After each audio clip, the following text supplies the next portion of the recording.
Les vraies voix du foot, 20h-21h, Tonton Maurizio.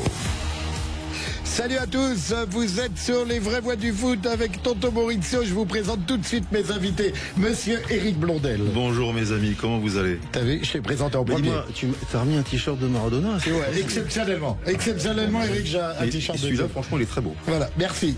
Peut-être que je te l'offrirai. On verra si t'es gentil. Monsieur Pierre Grégoire. Bonsoir les amis, très content de vous retrouver. Ouais, après quelques jours de vacances au Maroc. Quelques jours, je me suis ressourcé en famille au Maroc. Voilà. J'ai vu le match du PSG là-bas, très beau pays. On va en parler.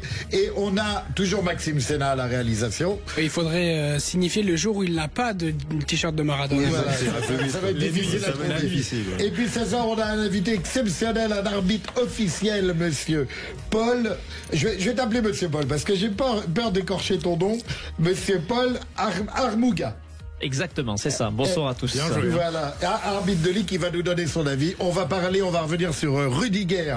Les deux, je vous donne tout de suite les deux questions du jour. Rudiger méritait-il une sanction plus lourde suite à son attitude? On parle bien sûr du match Real-Barça, la finale de la Coupe d'Espagne. Et la deuxième question, le Paris Saint-Germain a-t-il fait un grand pas vers la finale de la Ligue des Champions? Vous pouvez voter sur Twitter, sur YouTube, sur l'application Sud Radio. On va revenir sur le Real, on va parler du Paris Saint-Germain bien sûr longuement, et on aura aussi notre ami Bastien Aubert de But Football Club, notre partenaire butfootballclub.fr dans la deuxième partie de l'émission pour faire un petit point sur le championnat de France. On aura aussi bien sûr la minute de Pierrot. Voilà. Avec plaisir. Je ferai moins de 20 minutes. Moment. Voilà, il a promis qu'il ferait moins de 20 minutes. Moi je suis là uniquement pour ça. Voilà. Pour le championnat indonésien. Mais beaucoup de gens, sur le million d'auditeurs, je crois qu'il y en a 500 000 qui sont là pour ça. Allez, restez avec nous, on revient tout de suite après ça. Sud Radio, les vraies voix du foot. Alors, Real-Barça, Rudiger, je m'adresse tout de suite à notre invité. Rudiger méritait-il une sanction plus lourde? Vous savez qu'il a pris 6 matchs. Et monsieur Paul, donne-nous tout de suite ton avis. Je sais que tu as un droit de réserve, je sais que tu peux pas t'enflammer, mais je veux avoir l'avis de l'arbitre officiel. Oui, donc bonsoir à tous. Donc concernant la sanction de Rudiger, donc voilà, comme je dis aujourd'hui, le geste a été vu. Il y a des arbitres, d'accord, qui sont professionnels, c'est leur métier. Donc aujourd'hui, on a la VAR, d'accord. Donc c'est l'assistance vidéo qui nous permet de voir des choses qu'on n'aurait pas vues, plus ou moins. Donc les arbitres professionnels, donc sont formés. Aujourd'hui, au niveau français, donc notre directeur technique de l'arbitrage, monsieur Anthony Gauthier, et le patron. Donc concernant la sanction, je pense que le nécessaire sera fait. Donc ensuite. Et pour toi, elle est pas trop sévère, je pense pas déjà, elle n'est pas trop sévère ou elle n'est pas trop infime pour Rudiger? 6 matchs, ça correspondra à son geste? Selon toi, je sais pas si tu... Ensuite, moi, j'ai envie de dire, tout dépend. Voilà, on a les images. Ensuite, voilà, les instances feront le nécessaire. Les gestes sont là, les caméras, on les a vus. Donc ensuite, après, c'est plus au niveau de, comme je dis, au niveau des instances qui feront le nécessaire. Ensuite, est-ce qu'il mérite plus ou est-ce qu'il mérite moins? Moi, personnellement, je n'ai pas d'avis là-dessus. Déjà, comme tu disais, Mauricio, par rapport au devoir de réserve. Mais ensuite, voilà, les instances sont là. Les sanctions seront prises. Tout le monde l'a vu. Donc, à partir de là...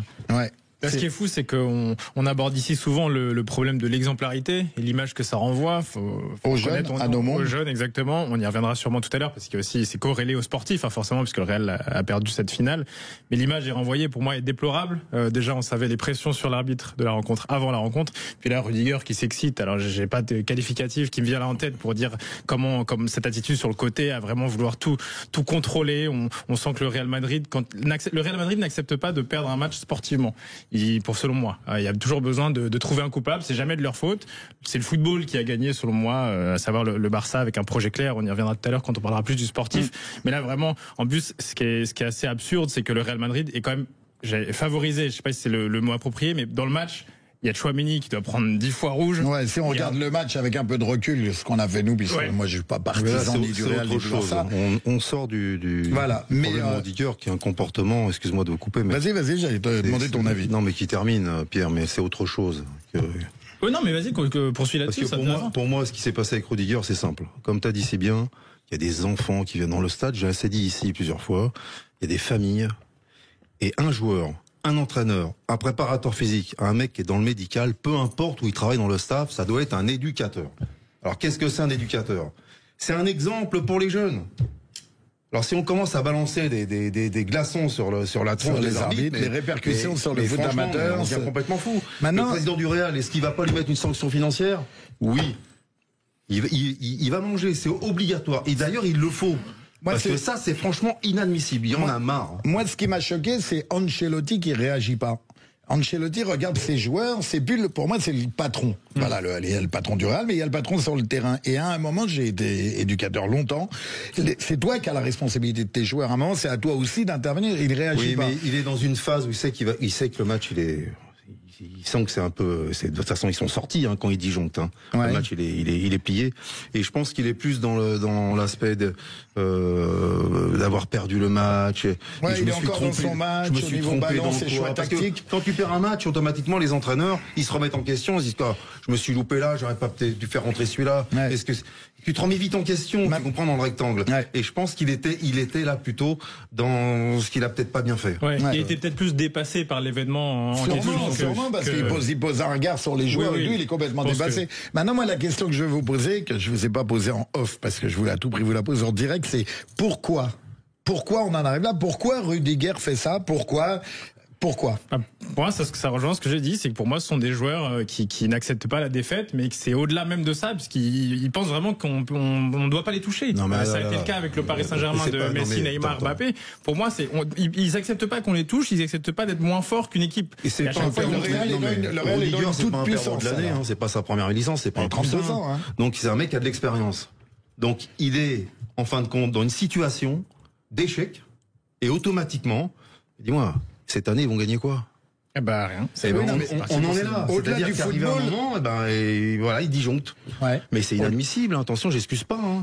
Voilà, mais c'est parce que les résultats sont pas là. Paul, à ton avis, pourquoi il en arrive à être... C'est la montée, c'est l'avant-match, et tout ce qui a été fait contre l'arbitre, c'est le résultat de tout ça, c'est quoi Après, moi j'ai envie de dire concrètement, c'est des joueurs, c'est des professionnels. Donc concrètement, ils sont préparés, que ça soit mentalement, que ce soit physiquement, à la pression. Je pense qu'Eric pourra le dire. Il y a des préparations, que ça soit physique, psychologique, mental, tout est préparé. Là, le comportement qu'il a eu en soi, ce n'est pas digne. Ce n'est pas exemplaire, ce n'est pas digne d'un footballeur professionnel. Comme le disait Eric, concrètement, il y a des enfants qui viennent au stade, il y a des enfants qui regardent, il y a des familles, donc en gros ça va se répercuter, ils vont se dire bientôt tout sera permis. Là on voit que la violence elle est en train d'exploser, notamment au sein du football. Donc l'image qu'il a prouvée là, elle est déplorable au sein du football et au sein de la société. Parce que le football c'est le sport numéro 1 mondial, voire international. Donc à l'heure aujourd'hui tout le monde peut jouer au foot. C'est juste une paire de crampons, mais même il y a même des enfants qui jouent en tennis, qui jouent pieds nus.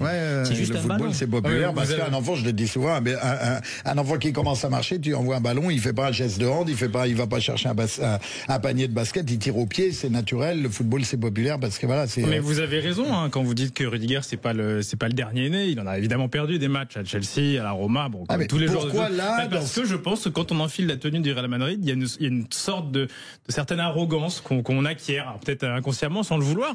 Mais voilà, ce sont des sortes de facultés qu'il n'y avait pas avant. Jude Bellingham aussi peut avoir des comportements un peu critiquables. Son image vis-à-vis du monde du football est un peu écornée depuis qu'il a signé, enfin du moins sa deuxième saison au Real Madrid. Je pense que le Real Madrid, encore une fois, s'autoproclame super club tout puissant. Et quand on les titille un peu, quand ils n'arrivent pas à faire la différence sur le terrain, ils vont chercher, je le répète, des coupables. Et c'est souvent l'arbitrage. Je veux pas remuer le couteau dans la plaie, mais il y a eu, on a eu la cérémonie des ballons d'or.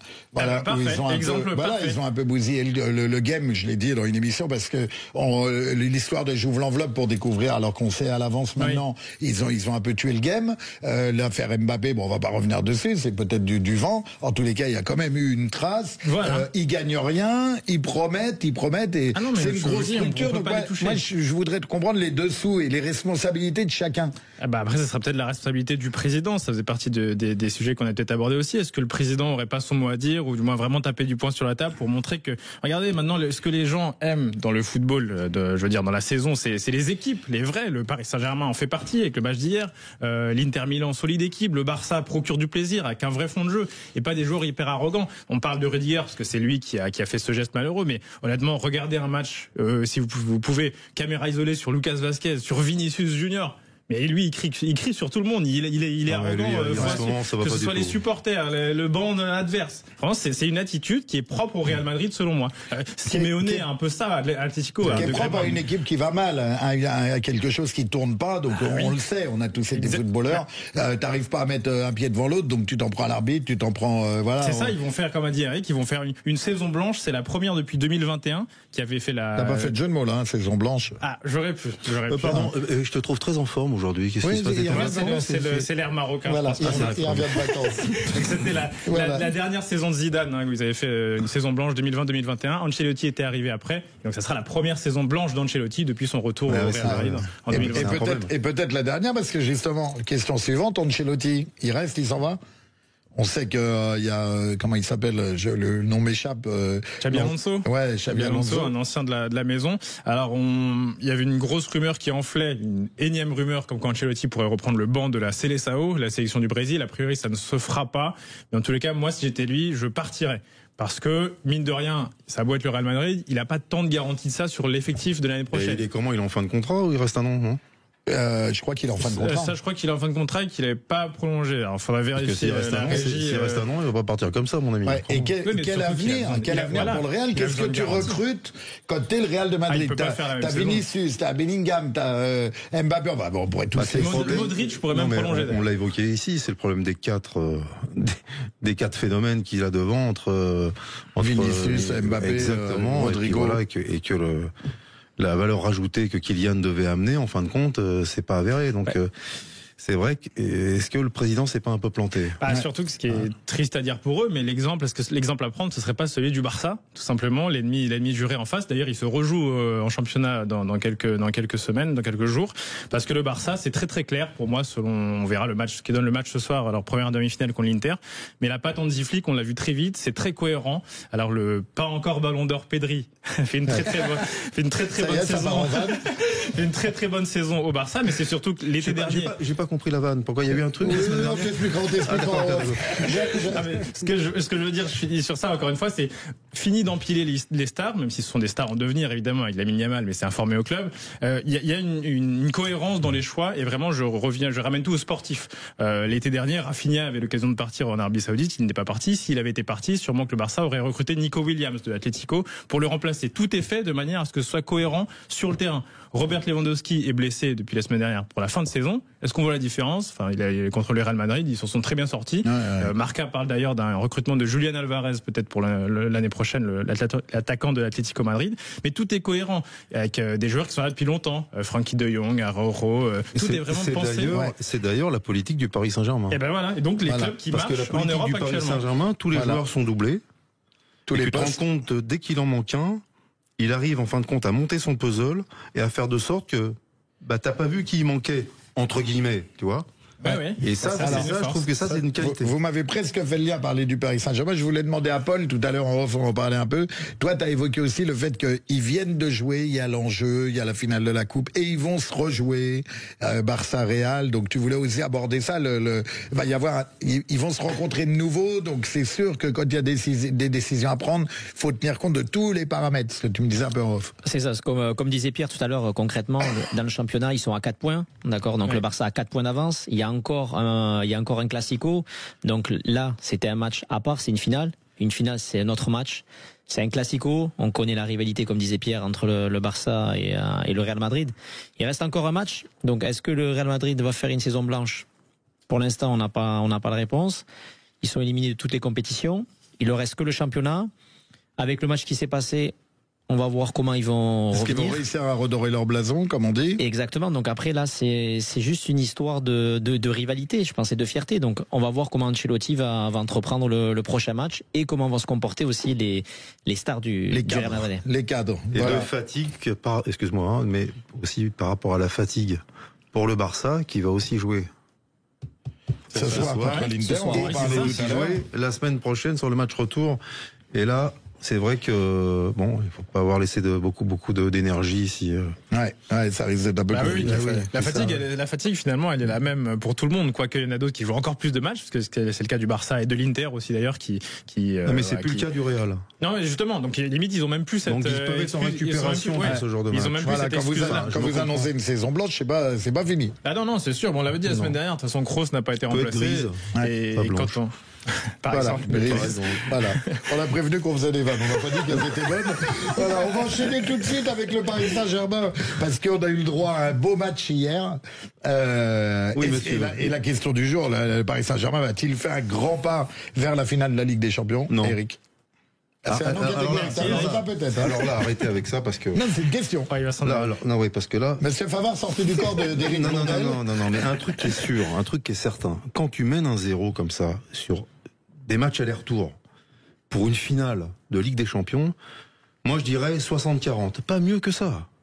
Parce que si tu prends un but d'entrée la semaine prochaine, c'est pas dis-moi, tu vas reculer un peu, crois-moi, parce qu'après les doutes se mettent en place. Ils ont déjà reculé toute la deuxième période hier soir. Oui, ils jouaient plus bas, mais le score. Il n'y a pas un tir cadré du PSG en seconde période. Oui, mais à quel moment ils ont été vraiment dangereux, Arsenal? Dans un match de football, t'as toujours des temps faibles. Voilà. Bien sûr. Donc c'était un temps faible qu'ils ont très bien géré, Maxime. Oui, mais pas 45 minutes. Non. Mais la première demi-heure, c'est quoi? Oui, mais moi je te parle de la deuxième période. C'est une leçon de football. C'est une volonté de l'équipe. Non, je pense pas que c'est une volonté. Je pense qu'arrivé un moment, t'as des temps faibles et qu'en face, c'est quand même Arsenal. Ouais. C'est pas une équipe, comment dirais-je, de faible niveau, et qu'automatiquement, dans un match de foot, surtout à ce niveau-là, tu peux comprendre qu'Arsenal, de temps en temps, chez eux, ils ont le ballon et qu'ils vont t'emmerder. Ça, c'est sûr et certain. Ils l'ont très bien géré, crois-moi. Si avant le match, on s'était dit voilà, Paris va revenir avec une victoire et on se posera la question, est-ce que c'est normal qu'ils aient eu un temps faible? Mais bien sûr que oui. Peut-être qu'on aurait signé tout de suite. Oui, bien sûr que oui. Enfin, c'est pas des machines. Ouais. Paul, ton avis sur le match d'hier? T'as suivi par le PSG Arsenal? T'es supporter du PSG ou pas? Pas du tout. Pas du tout. Mais bon, on est quand même en France, donc on supporte les clubs français. Excuse-moi, t'as un accent d'où, s'il te plaît? Du sud-ouest. Ah, d'accord. Alors, est-ce que tu serais du côté de Bordeaux? Est-ce que tu aurais une attache avec Ohayon? Ouais, exactement, mais un peu plus bas même. Mais pas supporter non plus des Girondins de Bordeaux. D'accord. Ça, c'est un très mauvais T'aurais pu te faire un pote. Dommage. Alors, t'as suivi le match hier? Je l'aurais bien revu dans une autre émission. Oui. Mais bon, tu vois, là, tu viens de signer ton départ. Alors, moi, j'ai trouvé, puisque t'es arbitre et tout, on va rester sur l'arbitrage, moi, j'ai trouvé un très, très bon arbitrage. Franchement, l'arbitre il a fait son match. Pour moi, concrètement, il a été au niveau d'une demi-finale de Ligue des Champions. C'est pas pareil, on le sait tous, une demi-finale de Ligue des Champions, ça demande beaucoup de préparation. Je pense que Eric pourra le dire, que ça soit même une préparation physique, une préparation mentale. C'est un autre match, c'est un autre cadre. L'arbitre, il a pris les bonnes décisions, il a fait ce qu'il avait à faire concrètement. Ensuite, est-ce que le PSG a-t-il fait un grand pas vers la finale? Un match de foot, c'est tellement aléatoire, ce qu'il disait, donc il suffit qu'ils prennent un but, qu'ils reculent. Ils peuvent en marquer un, ils peuvent en marquer deux. Pour l'instant, on va dire qu'ils ont même pas d'avance. Ils ont gagné 1-0 à l'extérieur au lieu de prendre 3-0 ou 4-0 où là, Dassago n'aurait plus aucun espoir. À un moment, on peut aussi s'enflammer. Mauricio, Deportivo La Corogne, Paris Saint-Germain 3-0. Djedjo Kocha, Laurent Leroy. Je suis dans le staff avec Louis. 3-0, on mène. Tu veux que je te donne les résultats finaux? Vas-y, dis-lui. Il y a eu 4-3 pour la Corogne, en 2001. Pour Deportivo, on est en Ligue des Champions sorti. Ouais. Parce qu'à un moment, quand tu as de la suffisance, parce qu'on a eu de la suffisance à l'époque, il faut rester dans l'humilité. Ouais. Le très haut niveau, c'est l'humilité. J'ai pas dit pas dans l'humilité. J'ai pas dit que tu avais dit. J'ai pas dit de s'enflammer. J'ai dit juste qu'on peut être satisfait de la prestation. Satisfait, mais c'est pas pour ça que c'est fini et on est qualifié. Est-ce que les gens, on a avec nous Théo, le grand Théo, qui va nous donner l'avis des gens qui ont voté sur Twitter, les gens, YouTube. Ils sont beaucoup plus modérés que vous. Et, pas que moi. Non. La modestie incarnée, monsieur Blondel. Pour le PSG, a-t-il fait un grand pas vers la finale de la Ligue des Champions? Il y a 46% pour oui et 53% pour 54. 54. Ouais. 53 et quelques. D'accord. Et à l'autre Donc, question c'est sur très, Rudiger. très serré. Et sur Rudiger, méritait-il une suspension plus lourde? Là, par contre, c'est une victoire écrasante du oui à plus de 93% et le non à 7%. Normal, c'est un mauvais exemple. Il voulait la peine de mort, là. Ouais. Voilà. Vous voulez un bras en moins.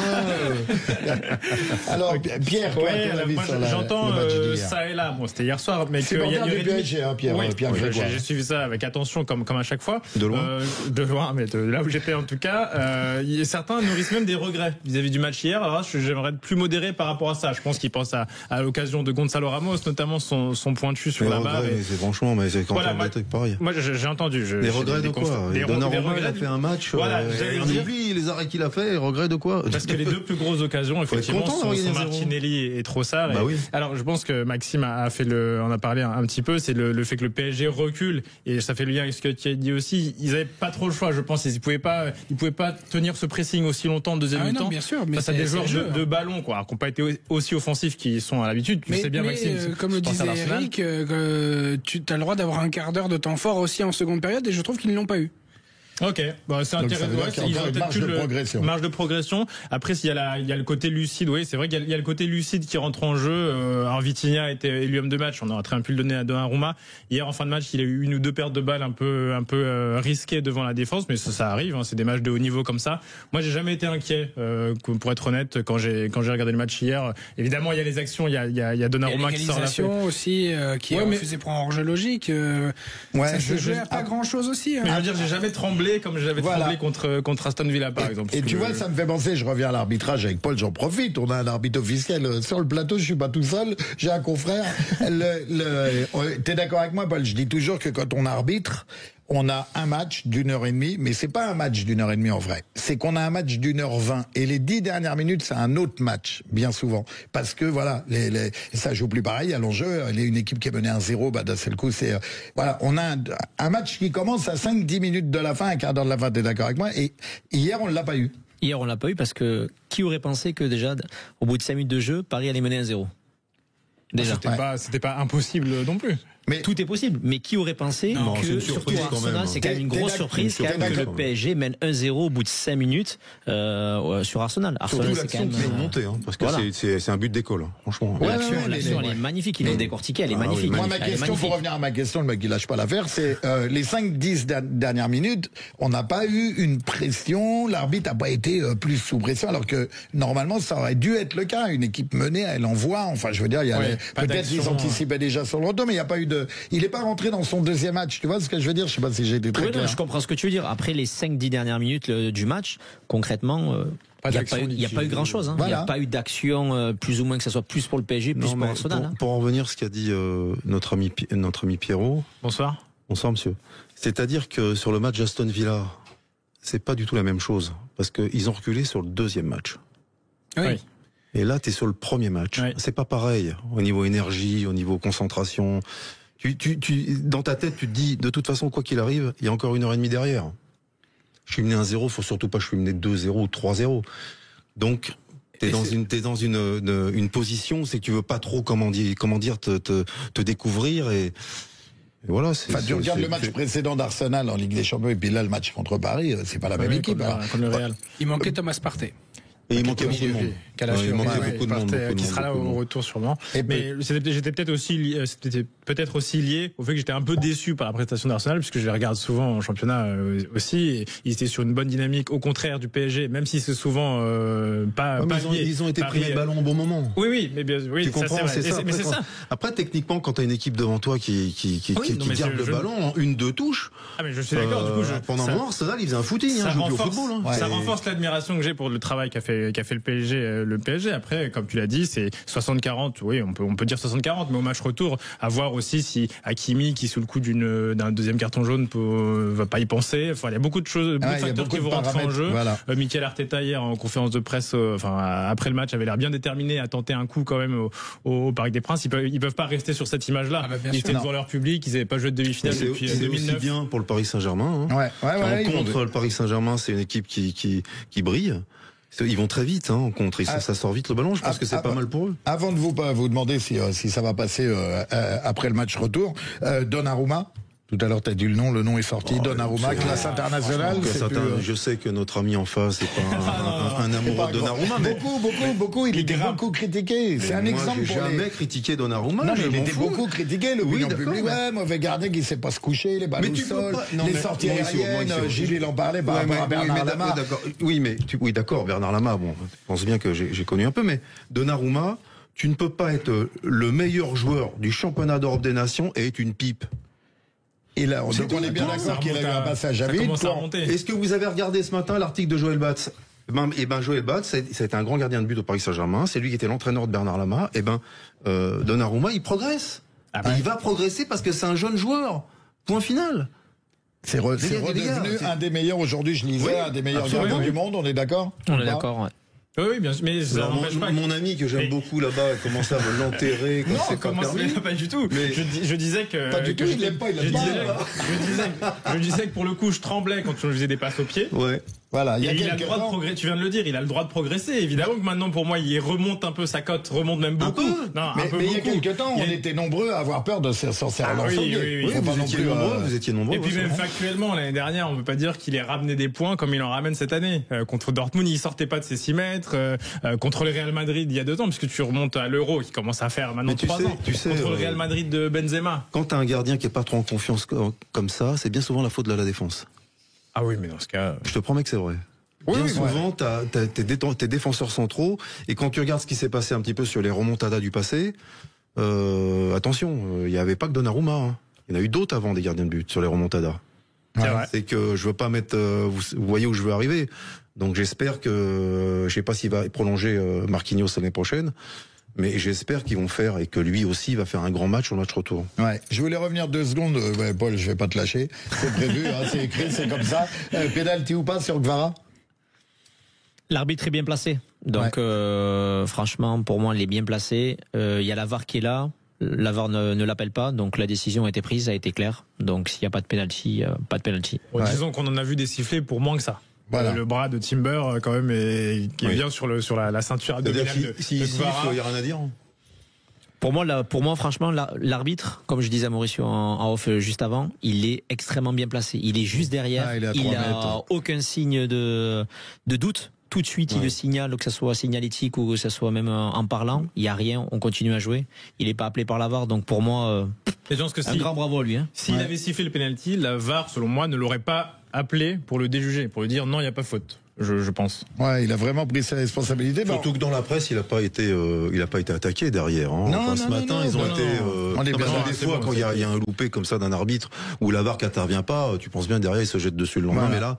Non, ça n'a pas fait de. Il n'y a pas eu de polémique concernant l'arbitrage. Voilà, on est content de l'arbitrage d'hier, avec peut-être un tout petit doute, mais voilà, c'est pas catastrophique. Aucun remplaçant d'Arsenal n'a essayé de lui jeter des glaçons sur lui. Donc voilà. Allez, on va. Oui, elle progresse. Elle est bien. Garde tes vannes pour la pub, elle arrive. Allez maintenant. Allez, une courte page et on revient tout de suite. À tout de suite. Les vraies voix du foot, 20h-21h, Tonton Maurizio. Vous êtes de retour avec nous sur les vraies voix du foot je suis toujours accompagné de Pierre Grégoire. Tu as perdu ta première place, Éric Blondel. Voilà, je te le dis droit dans les yeux. Monsieur Paul, notre arbitre officiel qui est avec nous aujourd'hui, qui est un invité exceptionnel, Maxime Sénat, la réalisation. Avant la courte page de pub, on était sur le Paris Saint-Germain. On va finir sur le Paris Saint-Germain. Paris va passer, oui ou non, Éric Blondel? De toute façon, tu peux dire ce que tu veux sur moi, je vous aime quand même. Voilà. Tu vois, déclaration d'amour. Les gens Maxime, même si t'es pas d'accord avec moi, je t'aime quand même. Voilà, même s'il est bordelais, même s'il est pour Bordeaux. Même s'il est pour Bordeaux. Tu vois, mais c'est une qualité d'être pour Bordeaux, je comprends pas. Oui, moi je ne comprends pas. Mon ami, alors, Paris va passer. Restons dans l'humilité, mais ils vont passer. Ah, t'es confiant? Oui, parce que faut balancer des bonnes ondes. Voilà. Pas de négatif. Bonne énergie. Jamais bonne énergie, bravo. Voilà, là c'est le préparateur physique qui parle, préparateur mental, longue expérience, Éric Blondel. Paul, ça va passer pour Paris? J'espère que ça va passer. Rendez-vous la semaine prochaine. Ouais. Il ne se prononce pas, Paul, hein. C'est vraiment c'est un sage, hein. Je vous ai pas ramené un nerveux. Il sait qu'il y a des gens d'en bas qui l'écoutent. Voilà. Et pour Paris Saint-Germain, il est pas trop, il se dit, non, c'est tellement aléatoire, le football. Oui, voilà. Bien sûr. Ils ont un but d'avance. Ça va très vite, comme le disait Eric. Ça peut aller très très vite. Ça peut être dans un sens comme dans l'autre. On l'a vu hier. Ils auraient pu ramener 2 buts, 3 buts. Ils auraient pu se faire égaliser. Voilà. Donc le football, c'est tellement aléatoire. Donc bonne chance à eux. Rendez-vous la semaine prochaine. Voilà. Pierre? Oui, selon moi, ils vont passer, j'espère fort, mais selon moi, ils vont le faire. C'est vrai que plus on avance dans la compétition, plus on dit à chaque fois, ça serait une saison gâchée s'ils vont pas au bout. Là, je serais vraiment très très déçu qu'ils passent pas après tout ce qu'ils ont fait, ce qu'ils ont montré et le match aller. Je pense qu'ils vont le faire. Et ils ont déjà atteint 2 demi-finales d'affilée, quand même beau de le dire avec Luis Enrique. Donc j'y crois dur comme fer, et puis on verra ce soir contre qui ils pourront tomber. Voilà, c'est ce soir, on va en parler après de Barça Inter. C'est Inter Barça, hein, ce soir, que je dise pas de bêtises. Maxime, ça va passer pour Paris? C'est Barça. Il me semble que C'est Barça Inter ou c'est c'est à Inter? Barcelone d'abord. Les gars, C'est à Barcelone d'abord. Moi, je on prends peut bien venir. C'est à Barcelone d'abord. Maxime, Paris, ça va passer ou pas? Ça va passer, mais ça va être compliqué. Je pense une petite prolongation mercredi prochain. Voilà, bah, tu sais que je suis une tombe, je répète rien, mais Maxime est aussi fan d'Arsenal. Hein. Ah, écoute, Voilà. on fait ce qu'on peut. Hein. Moi aussi un petit peu, puisque j'ai mon pote William Saliba. Bah et oui, voilà, oui. on lui souhaite bonne chance. Bah, à un moment, voilà, Du le coup, on football. préfère que ce soit Arsenal qui passe alors. Bah, Non, mais bon, vous avez fait une bonne d'accord. saison. Vous avez fait une bonne saison. Ouais, voilà, c'est toujours bien. rien au bout. Hein, c'est ça, Ça, la demi-finale, elle est- Non, mais ça joue bien, mais il n'y a rien au bout. C'est toujours Voilà, moi pareil. j'ai dit au mois de septembre, depuis le mois de septembre, je dis que Paris va gagner la Ligue des Champions. Et je dis aussi, alors pour la première fois tu vas l'entendre, Paul, que Naples va gagner le championnat d'Italie. Pourquoi je dis ça? Parce que on va avoir... Ça y est. Il y a un On a un défibrillateur. exemple là-dedans. Pourquoi je dis ça? Parce que Pierre va nous faire sa minute où il va nous parler Ouais. du calcio. Chaque semaine, on approche évidemment du dénouement des grands championnats. Je commence par l'Italie puisque la passe décisive est belle. Nouvelle défaite pour l'Inter Milan. Défaite alors moins surprise que la semaine d'avant à Bologne. Ils se sont fait surprendre. Alors, j'avais déjà fait l'éloge de Claudio Ranieri. Bah, désolé, je vais continuer parce que c'est contre la Roma dans son entre de San Siro que l'Inter s'est fait surprendre. Un but de Mathias Soulé, l'Argentin, mais surtout la force collective des Romains. Bravo à eux. C'est à 5 points de la 3e place. On rappelle que Ranieri était venu quand le club de la Louve était 12e au classement. Ils ont vraiment un collectif bien rodé. Surtout qu'ils ont plus que ça à jouer maintenant la Roma. Et donc l'Inter qui laisse des plumes. À voir si la semaine sera pas terrible pour les Interistes qui, on le savait déjà, n'auraient pas fait le triplé puisqu'ils avaient perdu la semaine dernière leur Contre le Milan AC, en 3-0, sèchement 3-0 leur demi-finale retour de Coupe d'Italie. Et donc ils se sont fait passer devant pour la première fois depuis plusieurs semaines par le Napoli. Le Napoli Maurizio emmené par un grand Stott McTominay, comme on dit À Naples. à Naples. Scott McTominay, T'as l'Écossais. changé, je pisse bouton. T'as changé. C'était au Il stade est qu'elle a marqué. napolitain, laissez-le tranquille, il est napolitain. Il est en bien. Italie, au Maroc, il a changé, je pisse bouton. McTominay qui a mis un doublé contre Empoli, le but de la victoire à Monza et le doublé contre le Torino ce week-end. 11e but de la saison en championnat, son meilleur total de sa carrière pour le joueur dont on aurait bien besoin à Manchester United, mais il est à Naples, tant mieux pour vous. 3 Voilà. points d'avance sur Naples à 4 journées de la fin, on le rappelle, comme je l'avais dit, Pour Naples, sur l'Inter. sur l'Inter, pardon. Je rappelle que Pas se louper, là, si, oh là là, passer à ça. Hein. Je rappelle que s'il y a égalité de points, comme je l'avais dit, il y aura une finale, mais bon, on l'espère pas pour le Napoli en tout cas. Donc, ils ont 3 points d'avance. On verra aussi donc que ça a joué, donc on verra s'ils tiennent la cadence jusqu'à la fin de saison. L'Inter qui donc ce soir se déplace au Barça, donc l'Inter qui voilà, voir si encore une fois la semaine n'aura pas été un peu de trop. On a parlé un peu tout à l'heure, c'est difficile pour les organismes. J'ai déjà dit qu'ils avaient un effectif très fourni. Seulement, voilà, Arnautovic, Correa, c'est pas Lautaro. Quand Barella est un peu moins bien au milieu, ça se ressent aussi. Quand Mkhitaryan est un peu moins bien, ça se ressent. En espérant ce soir qu'ils hypothèquent pas leur chance face à un Barça, un Barça qui semble quand même bien costaud. Et puis ça fait quand même 8-9 mois qu'ils tiennent la dragée haute au Napoli, en Italie, et le championnat italien, malgré qu'il est fané un peu, ça reste quand même un Ah oui, championnat bien sûr. relevé. Ah oui, non, Ils ont joué 120 minutes. Hein. Voilà. Ils ont joué 120 minutes. Et ça, oui, ça c'est sûr. Peut-être Après, c'est un les grand club. organismes, ouais. Bah, c'est un grand club Attention, qui- attention. C'est un grand club où tous les postes sont doublés aussi, mais voilà, ça peut arriver qu'en fin de saison, malheureusement, on peut s'écrouler. Et je On va leur en parler souhaite pas. après de Barça-Inter. Voilà, dans donc leur- on va suivre ça en tout cas Oui, semaine après bon, semaine, possible. semaine après semaine. Alors l'Espagne, je balaye rapidement puisqu'on l'a dit tout à l'heure, le Barça compte 4 points d'avance sur le Real Madrid. Je vois pas trop de failles pour le Barça là-dessus, et je rebondis avec l'Angleterre puisque c'est acté. Liverpool s'est emparé, enfin c'est quasiment écrit, hein, mais c'est officiellement emparé de son 20e titre de champion d'Angleterre en disposant de Tottenham 4-1, une démonstration de force alors qu'ils étaient menés au score. Mais enfin bon, Liverpool-Tottenham, c'était la finale de la Ligue des Champions de 2019. Tottenham est 16e. Liverpool est champion d'Angleterre. Il faudra quand même se pencher sur la gestion de certains clubs en Angleterre, de Tottenham qui ne met plus un pied devant l'autre et qui est pourtant est en passe de peut-être remporter un trophée puisqu'ils sont en lice en Europa League. Ils joueront demain contre le Bodo Glimt, dur à dire, le club norvégien. Il affrontera en finale le vainqueur de Athletic Bilbao, Manchester United qui a malheureusement éliminé Lyon dans un match fou. On en avait parlé la semaine dernière, et Bilbao qui fera tout pour jouer cette finale à la maison. Dans l'autre compétition européenne, il y aura Betis, Fiorentina et Djurgården, Chelsea. Chelsea grand favori. Donc les clubs anglais, voilà, ils ont encore une chance un peu partout puisqu'ils sont Attention à l'Atlético quand même. Hein. Ouais. l'Atlético qui n'est pas Athletic Bilbao, tu veux dire. Athletic Bien sûr. L'Atlético de Bilbao, bien sûr, qui voudra attention. jouer, je l'ai dit, qui Tu vas voudra jouer jouer à la San finale, Mamés, c'est eux. mon petit. De toute façon, ça va être Manchester tendu. United, je parlais de la gestion catastrophique de certains clubs. Manchester United en fait partie. C'est leur seule manière de sauver entre guillemets leur saison, Oui, ce c'est serait vrai. de gagner cette compétition-là. Manchester United qui est 15e du championnat, qui n'a plus fini devant son rival de City depuis le départ de Ferguson en 2013. Donc, Ouais. pour dire à quel point les forces sont. Je te coupe 2 secondes parce que tu es sur le championnat anglais. L'arbitrage anglais, t'es fan, Paul? J'aime tous les arbitrages. Ouais. Concrètement, Et l'arbitrage anglais, on peut quand même dire qu'il est différent, on laisse plus jouer.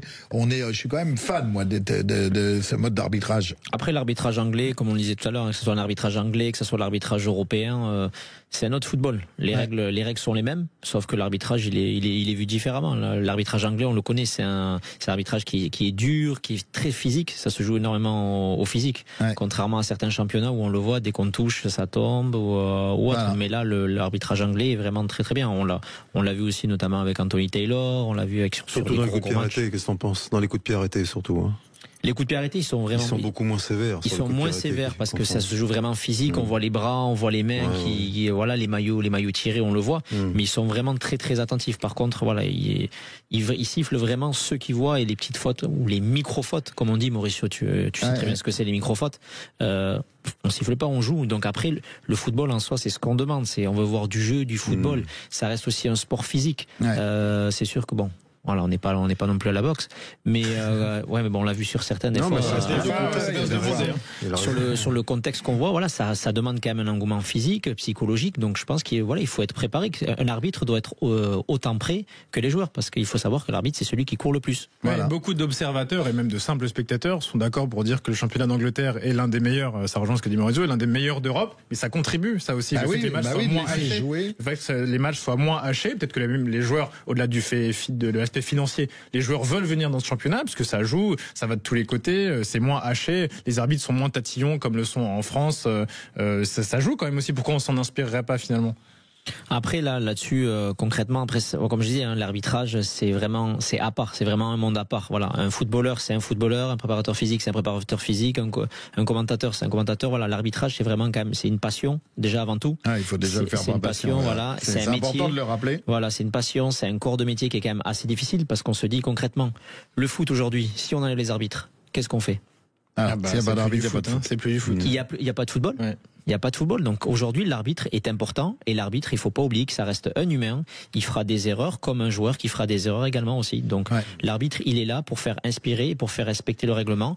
Comme tout sportif se doit aussi de respecter l'arbitre. Donc c'est dans les deux sens. Aujourd'hui, le football, je suis désolé de le dire et je le dis hors et faux, clairement, c'est sans arbitre. Il n'y aura pas de football. Et si on regarde les matchs à l'heure d'aujourd'hui, les arbitres sont à la hauteur et les erreurs sont humaines. Est-ce que tu es d'accord avec moi qu'un arbitre doit s'excuser? Je veux dire, moi, sur le terrain, j'arbitre du foot amateur, mais je m'excuse. Quand je me trompe, je préviens les gens. J'ai peut-être pas pris la bonne décision. Et le fait de dire ça, tu désamorces, tu vois, la colère. Le fait de communiquer. Est-ce que tu es d'accord avec moi qu'il faut communiquer et dans les deux sens dire, je me suis peut-être trompé, j'ai pris une décision, c'est comme ça? Mais moi, je suis totalement d'accord avec toi. Si tu fais une erreur, il faut l'assumer, comme on dit. Et la communication, à l'heure d'aujourd'hui, c'est la base de tout. Dans la société, dans tout. Et les arbitres pros, tu crois qu'ils le pratiquent ça? Ils sont dans le dialogue au point de se remettre en question et à un moment prouver quelque part une faiblesse, qu'ils ont pu se tromper? Tu crois qu'ils... Ça peut arriver. Moi, je pense que oui, ça peut arriver. Et c'est des arbitres pros, ça reste des humains, comme je l'ai dit. Donc, mais on leur a interdit à un moment clairement de s'exprimer. Les arbitres français. On est très très contrôlé, très surveillé, très tout ce que tu peux dire. On a vraiment, on parlait de droit de réserve, mais c'est vrai que c'est compliqué d'être arbitre parce que on croit que voilà, effectivement, on est le patron sur le terrain, mais derrière, voilà, on nous interdit plein de choses. C'est vraiment structuré l'arbitrage. Faut pas penser qu'on est lancé comme ça au niveau amateur peut-être un peu moins parce que voilà, il y a pas les gens qu'il faut et les moyens financiers, mais on est très très très contrôlé. Ça, je suis totalement d'accord avec toi. Ensuite, voilà. Il y a des règles à voir. Voilà, c'est comme si je dis, voilà, aujourd'hui, voilà, je te mets il y a encore 20 ans en arrière. Mais ça se trouve, 20 ans en arrière, tu savais pas ce que c'était un coup de sifflet. Si là, par exemple, je te demande combien il y a de lois dans le jeu, dans l'arbitrage, par exemple, voilà. Ma question, combien il y a de lois au niveau du football? Je vais dire une bêtise, 80. 80, Eric? Aucune idée, franchement. Il n'y en a que 200 Moi, je dirais 11. 11. Ah, c'est le Girondin le plus proche, Mauricio. Voilà. Alors moi j'ai eu peur que tu me poses la question parce que je vais pas dire un chiffre de merde, mais je crois qu'il y a c'est pas loin de 11, ouais, c'est une quinzaine de lois, 14-15 lois, non? À ton avis? Alors, écoute, laisse-moi réfléchir un peu, parce que je dise pas de bêtises, je dirais 17. Exactement, voilà. Tu vois, j'ai dit 15, j'étais pas loin, je suis surveillance. Non, il y a 17 lois du jeu, donc voilà, si on prend les 17 lois du jeu, et ça, il y a beaucoup de joueurs qui ne connaissent pas. Que ce soit au niveau amateur, même au niveau professionnel, mais on voit quand même qu'il y a une certaine différence, même la manière de s'exprimer, la manière au niveau du comportement, au niveau du jeu, on voit que c'est totalement différent.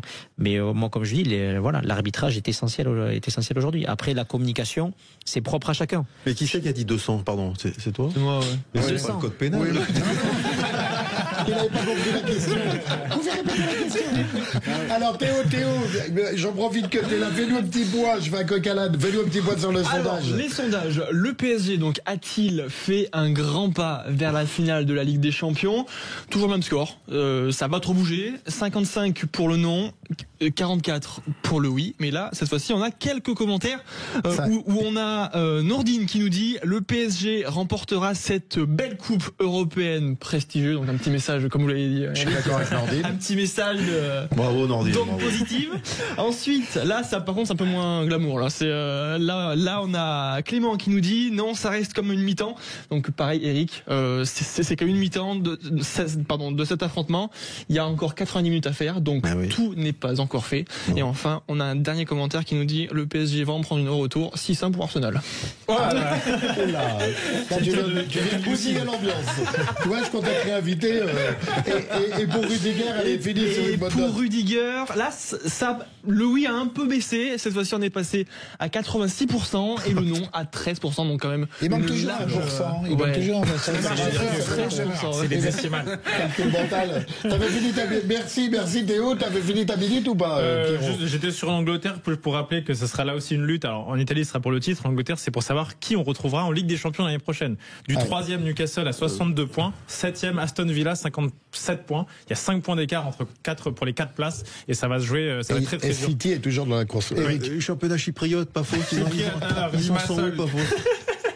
Je m'arrête là parce qu'il y a d'autres sujets après. Parce qu'après on le chambre que 5 minutes, elle dure 28 minutes. Voilà, on va enchaîner tout de suite avec notre partenaire. Attention, le soleil arrive dans cette émission. Il est là, Bastien Aubert de notre partenaire butfootballclub.fr. Tu es avec nous du jour avec butfootballclub.fr. Oui, bonsoir les amis, je suis présent. Bonjour Bastien. Donne-nous des nouvelles avant qu'on enchaîne sur le championnat de France. Est-ce que l'OM tient sa place en Ligue des Champions? Eh bien, écoute, tonton, le week-end a été plutôt prolifique. Marseille a récupéré sa 2e place derrière le PSG en battant facilement le Stade Brestois dimanche au Vélodrome 4-1 avec une vraie surprise de De Zerbi qui est repassé, figurez-vous, à 4 derrière, ce qui a été plutôt bénéfique puisque franchement Marseille a retrouvé quelques vertus, quelques valeurs. Ça sert les vacances en Italie, hein? Ça fait du bien. Eric l'avait un petit peu annoncé. Ça fait du bien à tout le monde. Ça l'avait. Et oui, finalement. Visiblement que le miracle romain a lieu, j'ai envie de vous dire. Donc très bien. Et puis je te coupe, mais le triplé de Gouiri, c'est un régal.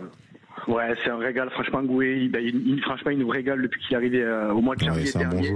3 buts, des passes décisives aussi. Ça sert très bien dans le système de De Zerbi. Il est absolument irréprochable en termes d'état d'esprit. Franchement, c'est un super mec et honnêtement, un super pioche pour le coup. Ouais. Donc ça commence vraiment, tu confirmes, ça commence vraiment à respirer la Ligue des Champions? Je confirme oui et non, c'est-à-dire qu'on a quand même rencontré des équipes qui me semblaient quand même assez faibles. Montpellier, c'est vraiment très très faible. On en a parlé la semaine dernière, 5-1. Brest, il me semblait un petit peu faible aussi, même s'il y a quand même une adversité un petit peu plus féroce, entre guillemets. Faible et condamné, Bastien, excuse-moi. Faible et condamné. Oui, Montpellier, c'était... Donc attention à ce genre de match, c'est peut-être l'arbre qui cache la forêt, attention. Ouais. Oui, complètement. Et Brest n'a plus grand chose à jouer non plus, donc effectivement, on peut pas forcément se fier à ces 2 matchs. On va vraiment être fixé dimanche à Lille, à mon avis. Ça va être une vraie finale avant l'heure, donc ça va être très intéressant. Ouais, ça c'est bien. Les remous du vestiaire, je veux pas déclencher de polémique, mais les remous du vestiaire, c'est oublié, ça y est, c'est la page est tournée. Honnêtement, la top, elle est, je crois qu'elle est un petit peu camouflée. Non, mais honnêtement, je pense que ça fait du bien à tout le monde. Ça y est, c'est du passé. En Italie. Ils seront partis en Italie, pour être tout à fait honnête avec vous. Ils reviennent que samedi pour faire la conférence de presse. Et ils vont dormir à Lille directement. Donc, il va falloir délocaliser les clubs là, à ce niveau-là. Et les familles. effectivement, on a parlé la semaine dernière, autant plus jouer au Vélodrome, mais ça continue, ça va être compliqué d'aller les voir, mais non, honnêtement, il n'y a pas encore totalement de situation complètement claire à Marseille, il faut être tout à fait honnête. Ils sont pas partis à Naples par hasard, non? Pour goûter à la victoire, peut-être qu'ils ont été chercher des tuyaux. Ouais. Le vrai sujet du jour, les amis, c'est plutôt la nomination des trophées UNFP. Je sais pas si vous avez vu, je sais pas si vous en avez parlé. Il y a aucun Marseillais qui n'a été nommé pour le titre de meilleur joueur. Ni d'entraîneur. De Zerbi a été complètement zappé, ce qui étonne complètement ici à Marseille. On est un petit peu surpris de cette non-nomination. Ça, c'est important ce que tu nous dis là. Ouais, complètement. Alors, je dis pas que De Zerbi est le meilleur entraîneur de Ligue 1, pas du tout. Je pense que Luis Enrique Vargas-Lagni, ça serait tout à fait logique, mais ne pas avoir De Zerbi nominé dans les 5, alors qu'il y a quand même du Eric Roy. Ouais, mais attends, vous devriez pas tomber là-dedans. Parce qu'il reste quelques matchs. Mais c'est surprenant. C'est pas de tomber ou de pas tomber, Eric, c'est juste qu'il soit nommé. Mais c'est pas grave. Voilà. C'est pas grave. Le principal, c'est de terminer deuxième. Tombez pas là-dedans, dans cette espèce de mayonnaise, espèce de truc. Oui, on n'a pas été nominé. Donc, le principal, c'est de terminer deuxième. Point. Après, bon. Je suis d'accord. Je suis d'accord, mais ici, c'est à Marseille, tout est un petit peu exaspéré. Oui, c'est ça. On a l'impression qu'on cherche des problèmes. C'est un club de passionnés. On sait à qui on s'adresse quand on t'a au téléphone. Tu as un nouvel ami, Bastien. Je sais pas si tu as l'image. Paul, qui est arbitre officiel, qui est avec nous sur le plateau, il a eu un sourire immense dès qu'on t'a appelé et qu'il a entendu ton accent. Je crois qu'on a affaire à un supporter marseillais, non? Bonsoir Bastien, oui, exact, effectivement, ouais, supporter de l'Olympique de Marseille. Ouais. Écoute, Paul, on les compte plus de toute façon, donc bienvenue au club. Il y a Rouli, hein, le gardien marseillais, qui est nommé au trophée de l'UFP avec Chevalier, notamment Perry et Donnarumma, entre autres. Mais voilà, c'est vrai, après avoir, bon, ça c'est un autre débat. Il n'y a pas de joueur de champ, c'est pour ça. Non, il n'y a pas de joueur, non, dans les espoirs non plus, je crois. Mais c'est vrai que Zerbi, deuxième du championnat de France, aurait pu quand même être nommé. Je dis pas. C'est pas faire, mais bon, le deuxième, en tout cas pour l'instant, oui, il a quand même fait une bonne saison. Après, pour revenir sur Gouiri, c'est vrai que pour avoir vu le match, il a quand même fait des gestes de grande classe. Je pense qu'à Marseille, un peu moi aussi, on est nostalgique des grands attaquants qui procurent vraiment des émotions. Le fameux grand attaquant en un seul mot. Mamadou Niang, on a eu Drogba, ceux qui s'en souviennent, Alain Boksic, Jean-Pierre Papin, bien sûr. Et voilà, j'étais un peu, moi, je reconnais dubitatif quand Gouiri est arrivé, parce qu'en plus, je trouvais pas que Mopé était si mauvais que ça. C'est vrai que là, Gouiri en neuf comme ça, il est à relativiser en fonction de l'adversaire. Voilà, à confirmer. Le match à Lille sera un bon test, mais j'espère déjà qu'il sera toujours là l'année prochaine. On sait pas trop quel effectif l'OM conservera l'année prochaine, mais là, il a vraiment montré de très belles choses. Il s'est très vite acclimaté. C'est pas facile quand déjà on vient d'un club où on joue pas trop. C'était un peu son cas à Rennes, et puis là, on s'impose et on montre de très belles choses. Donc bravo à Gouiri pour cette force de caractère. À confirmer, tu sais. Oui, vas-y, Bastien. Oui, mais tu sais, Pierre, si tu veux voir des grands attaquants, il faudrait venir vendredi au Vélodrome, justement, pour les 125 ans. Le match des légendes, il va y avoir du lourd, il va y avoir du Drogba. Ah bah, j'attends que ça. Surtout que j'imagine qu'il y aura Mitroglou. Donne-nous quelques noms, mais nous. Évidemment. Ça sera le balai, apparemment. Ça y est, c'est adapté. Bastien, il a compris qu'on était dans la vanne. Tu sais qu'on va avoir Ben Gouze. Bon, pas de Ben Gouze, il va être sur notre plateau incessamment sous peu. On cherche à s'organiser. Il va venir nous donner sa ferveur marseillaise. Voilà. On l'attend, j'allais dire de pied ferme, on l'attend. Et comme toi, on t'attend, on en a parlé en off. Bastien va venir sur notre plateau. Eric, ça c'est bien. Oui, non, mais j'ai aimé, Bastien, ce que tu as dit. Nous sommes deuxième derrière le Paris Saint-Germain. Ça, j'ai adoré parce qu'en fin de compte, il y a combien de points d'écart? Il y a un peu de poids. Deuxième derrière le Paris Saint-Germain. Ça, j'ai adoré. Ça, c'est extraordinaire. Allez, je me fais l'avocat de Bastien. Laissez Bastien tranquille. Il a mis un coup de soleil. Voilà, on est toujours content. Oui, Pierre. Une micro-question aussi, puisque ce que je t'ai Bastien, a priori l'OM, on te le souhaite en tout cas, vont se qualifier pour la Ligue des Champions. Est-ce que ce serait pas quand même un peu une patate chaude? Je sais qu'on sait ce qu'il faut pour procurer des émotions, le PSG le montre, alors toute proportion gardée. On sait aussi ce qu'il faut pas faire pour ne pas se ridiculiser. Je sais que Leipzig a fait une campagne catastrophique malgré tous leurs moyens cette année. L'année dernière, cette année, Monaco, Brest, le PSG bien sûr, et la quatrième équipe qui était Lille, ont tous réussi à faire à minima les barrages. Est-ce qu'il n'y a pas un risque que l'OM se ridiculise l'année prochaine, si jamais ils y vont, étant donné qu'on sait toujours pas, selon moi, quel effectif ils auront? On sait toujours pas si Greenwood sera toujours là, si Rabiot sera là. Moi, je trouve ta question un petit peu réductrice, parce que c'est l'OM. C'est l'OM. J'ai envie qu'ils performent. Ouais, mais ils vont. Tu nous confirmes, mais non, mais l'OM, c'est l'OM. Les premières émissions que je faisais ici, il n'était pas comme ça. C'est incroyable. C'est incroyable. C'est bon titre. Même au niveau vestimentaire, il a changé. Bastien va y avoir un effort et financier, va y avoir tout un recrutement, va y avoir, rassure-nous, si l'OM même en Ligue des Champions, ça va. Oui, complètement. Mais pour c'est pas les mêmes budgets. effectivement, il y a toujours ce risque, effectivement, d'être un petit peu ridicule sur la scène de Ligue des Champions. Forcément, on a déjà été, malheureusement. Voilà. Mais effectivement, je pense que je pense dans l'enveloppe mercato, je pense que si on se qualifie en Ligue des Champions, je crois que les apports financiers sont de l'ordre de 50 à 60 millions d'euros juste pour se qualifier. Donc ça risque de changer un petit peu la donne au niveau du recrutement, forcément. Voilà. Mais oui, l'Olympique de Marseille, on peut leur faire confiance. Il y a Mehdi Benatia qui connaît très très bien les grands clubs. Je pense qu'on peut lui faire confiance pour un mercato quand même assez valorisé. Mais oui, il y aura toujours ce petit risque, effectivement. Mais tant qu'on est sur la scène européenne, on sera quand même Bon, bah, content. c'est Tu penses rassurant. pas, Je pense. et tu penses pas, excuse-moi Pierre, tu penses pas que l'entraîneur peut partir s'ils font pas la Ligue des Champions? Honnêtement, je pense pas. Sans Ligue des Champions, ça serait une vraie question à mon sens, mais avec la Ligue des Champions, il le dit depuis le début. Je pense que Roberto De Zerbi est quand même quelqu'un d'assez droit. Il veut disputer la Ligue des Champions au Stade Vélodrome. C'est son rêve absolu. Ouais. Donc, je pense qu'on Ça peut lui tient. croire. Maintenant, s'il n'y a pas Ligue des Champions, je reconnais qu'il y a un petit doute. Il y a quand même un petit doute à avoir, mais il est quand même parti sur un projet de 3 ans. Alors après, c'est le foot. On sait très bien que la vérité du lundi n'est pas forcément celle du mardi. Ouais. Mais honnêtement, son rêve absolu, c'est de disputer la Ligue des Champions, et honnêtement, je le crois. Bon, on va rester sur ta très belle formule. La vérité du lundi n'est pas celle du lendemain. Je crois que n'est pas celle du lendemain, mais t'as du mordu. Ouais, ça passe. Merci à toi. On comprend aussi. Voilà, merci Bastien. On te dit à la semaine prochaine. Maintenant, il n'y a pas d'effet de surprise. On sait que tu fais partie de la famille. Merci les amis. Je tiens juste à préciser, samedi, je l'ai dit à Eric, je serai supporter numéro 1 de Saint-Etienne, que je rêve de voir. Bravo mon ami. Je serai Geoffroy Guichard pour les soutenir. Allez les Avec Verts. plaisir. Voilà, que Saint-Etienne se maintienne. On leur souhaite. En Et plus, puis- après le match à Lille, il y a un Le Havre-Marseille. Marseille peut aussi aider les Verts en enfonçant les concurrents directs. Voilà, Bastien, Ouais. tu as compris le message, tu as entendu le message. Bastien. Merci à toi, Bastien. On se dit Salut, à Bastien, merci. mercredi prochain dans les vraies voix du foot. Je voulais qu'on aborde tout de suite le match de ce soir parce que c'est important. Donc ne vous trompez pas, c'est Barça-Inter et non Inter-Barça. Barça-Inter. Alors, par quoi on commence? Savoir votre avis, le résultat ou les forces et les faiblesses de chacun. Bah moi je pense que ça va pas se passer ce soir, ça va se passer sur le match retour pour moi, et je pense que ce soir ça sera très fermé. D'accord. Ah ouais. Voilà. Tu vois un score étroit. Je vois quelque chose, peut-être 1-0 pour le Barça, 2-1. Je vois pas un truc. Tu vois pas une équipe s'écrouler. Non, parce que quand t'as joué 120 minutes comme ça, il y a un temps d'adaptation sur l'effort et tout. Voilà, alors évidemment je dis ça, ils vont des 4-0 à la mi-temps, mais bon, en principe, je vois ça un peu fermé, je pense que ça va se passer la semaine prochaine. Ouais. Paul.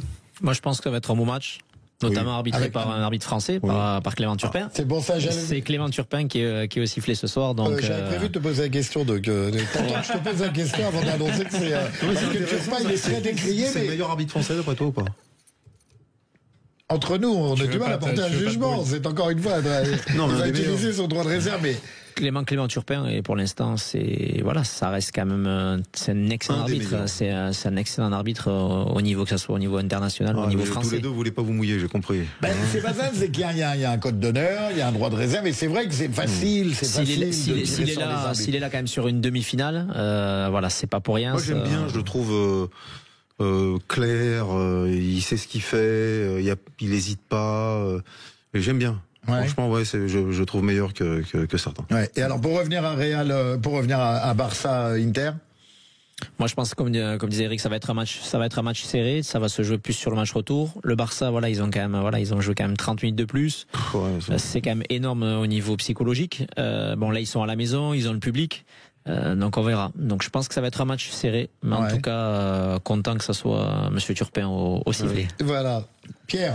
Oui, ça va se jouer forcément au retour aussi selon moi, d'autant qu'il n'y a plus la règle du but à l'extérieur qui compte au match retour. L'important aussi, comme je l'ai dit, c'est pour l'Inter déjà de se remettre la tête à l'endroit. Après la série de contre-performances en championnat et en coupe, ils savent qu'ils vont a priori, il devrait pas quand même tenir le ballon. Parce que le Barça doit faire quelque chose chez lui. Parce que l'Inter va faire ce qu'ils savent très bien faire, très bien défendre et opérer en contre avec des pistons, que ce soit Dumfries. Alors j'ai pas la compo, mais avec le système à la Inzaghi, absolument. Le système à la Inzaghi. Donc je pense que ça va c'est du être fermé. classique pour l'Inter, 3-5-2 avec Thuram et Martinez devant, Dumfries à droite. Voilà.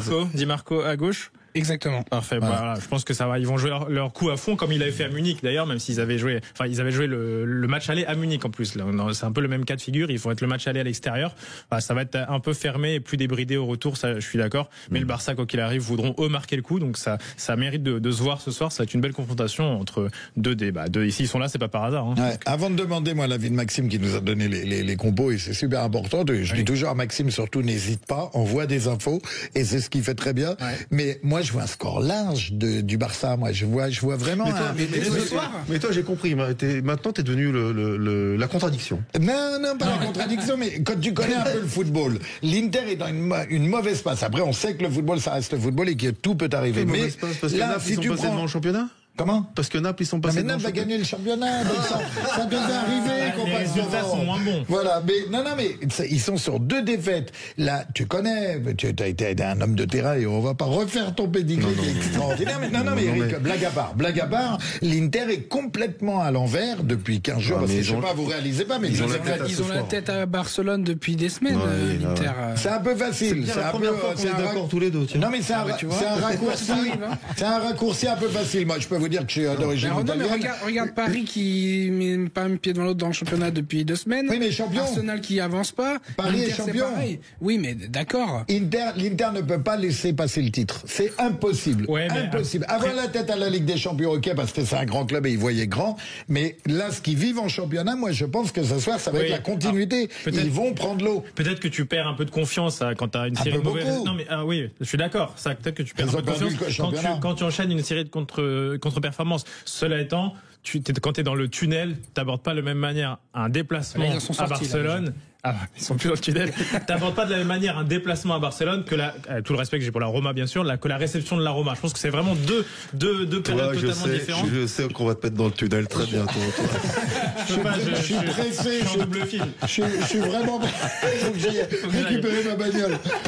Je suis pressé d'être la semaine prochaine, d'avoir vu ce match et de pouvoir débattre, en reparler. Malheureusement, il nous reste 30 secondes. On va devoir terminer. Je voulais à tout prix remercier Paul. Merci. Je ne dis pas ton nom, je vais le déformer. Je vais essayer de le dire correctement. Armuga. Paul Armuga. Voilà. Je peux dire quelque chose vite fait? Oui. Mon petit lapin, merci pour ta gentillesse. Oh, mais merci à vous, merci à vous de m'accompagner. Ça reste entre toi et moi. Merci pour ta gentillesse. Merci, Eric. Ne m'appelle pas mon petit lapin. Mon petit lapin, merci pour ta gentillesse. Il dit mon petit lapin parce qu'il sait que je peux me lever. Merci à vous. Moi, je tiens à vous remercier aussi à tous pour l'invitation. Merci. On est très très content de t'avoir eu avec nous sur le plateau. Tu reviens quand tu veux. Tu es ici chez toi. Et j'étais très content d'avoir un collègue arbitre pour pouvoir m'appuyer dans mon propos. J'espère qu'on a été bon, qu'on a fait plaisir aux gens comme toutes les semaines. Merci Eric Blondel, merci Pierre Grégoire, merci Paul, merci Maxime Sénat. Vous retrouvez demain 20h-21h But Football Club avec Lionel Rousseau. Voilà, l'équipe de Lionel Rousseau et mardi prochain Philippe David, Guy Carlier et Emmanuel Galasseux. Et nous on se revoit mercredi prochain. Bonne soirée à vous et bon match. Ciao.